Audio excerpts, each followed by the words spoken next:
How's everybody doing? Well, body work has commenced. Started sanding on it. I brought it out here because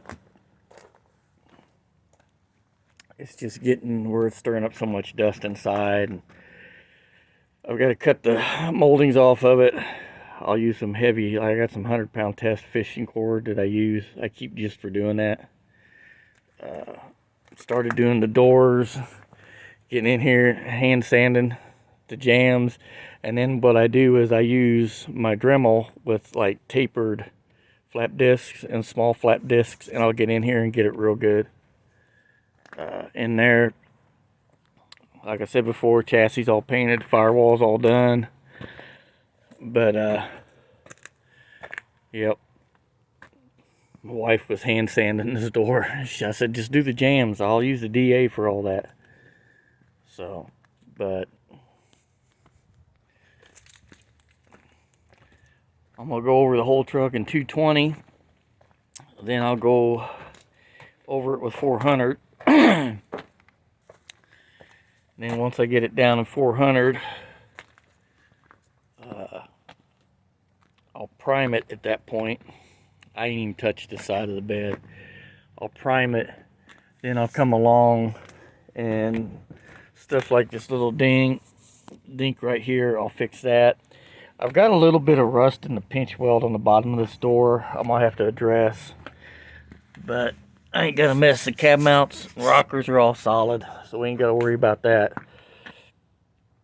And then I'm gonna go across here and fix all these, like right there. You can see like that little dink there, and then I got a pretty good one right here. I'll try to get in here and lift this back up and straighten it up best I can. But I'm gonna put, yeah, guards on the top of the bed anyway.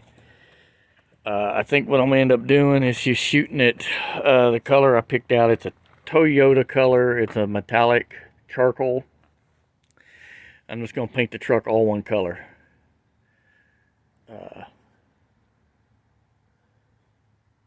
I don't know yet if I'll kind of put maybe a green stripe on it or something,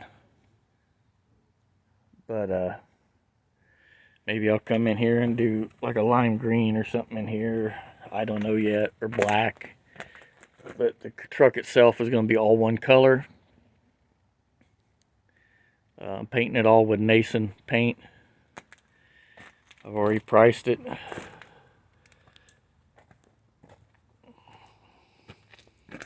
Just going to go ahead and buy 2 gallons of base and 2 gallons of clear, because if you walked in O'Reilly's up here, we have an O'Reilly's that does paint. If you walked in and bought it, it's about $200 a gallon normal price. With my oldest boy's discount, it comes to like $80 a gallon. So that shows you how much it's marked up for paint.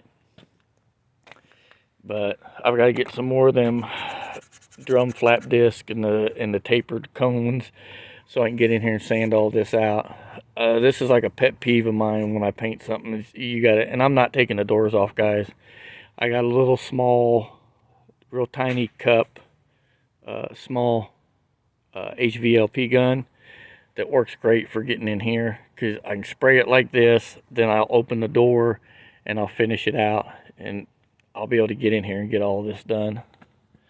But our goal tonight, and then I'm going to sand on it tomorrow during the day. It's supposed to be like 70 and decent tomorrow. I'm going to come out and go over it with 220. Then I'm going to go over it with 400 in a block, because the 220 won't take long. Once I knock the trim off, I'll be able to 220 it in about an hour. Then I'll come back and go over it with 400 in a block and get it ready to prime. I'll put my tarps down and everything on the floor and get everything ready. I'll push it in the garage. I'll tape it off. We'll prime it, sand it, blow everything out, and put it back in to reset up and get ready to paint it. I'm going to try to have it painted before the end of the month. Now, I'm not going to paint the fenders and the hood till probably spring. I ain't worried about it because I don't want them on there. I've got a bunch of work to do in here. His thing wouldn't focus if his ass was on fire. Get the engine in, the transmission in it. Like I said, we've already got the transmission, the coupler. I took the transfer case out. I just finished resealing it this evening. Went through it, put all new seals and everything in it, and made sure the yokes and all were tight. Everything inside's good. And mine is one of the ones that doesn't use a support bearing on the collar. So, but she's good to go. As soon as we get this done, and then when the engine comes back from the machine shop, so I'm letting him put it together, we'll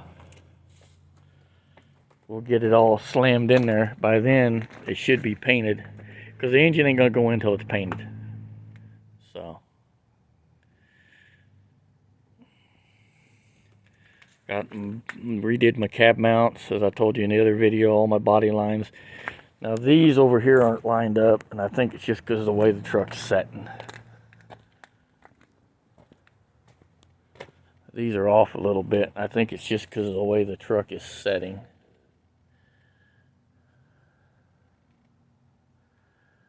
So I don't see how it would have been any different.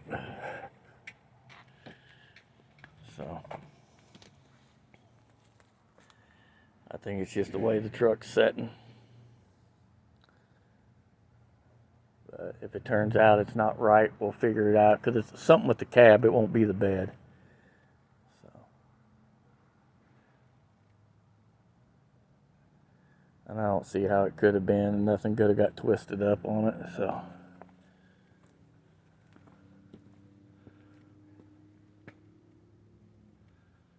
I just think it's the way the rear end's setting.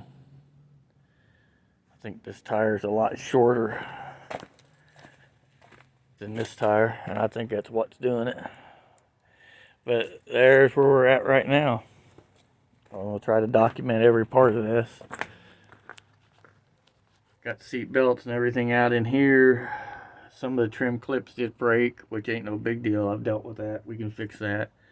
Carpet's out. It's going in the garbage. It was too gross. It was nasty. So I'll reuse the seat, and then when I get ready to do this, I'll clean this all out, blow it out. I'll probably pull the headliner out before it goes back in and let my wife start on that. She's going to redo that and the visors for me. She's like real good at all that kind of stuff, making seat covers, but that's where we're at. So, little at a time, little at a time. That's all I can do. So, everybody just keep watching, and as things go, things evolve. We'll get more and more done to it. So, everybody stay safe. God bless, and thank you for watching, subbing, and so forth. And maybe I'll record me sanding it tomorrow. It's kind of boring just watching somebody sand, but I might record it and put it up just for the hell of it. So again, everybody stay safe. God bless. Thank you. Later.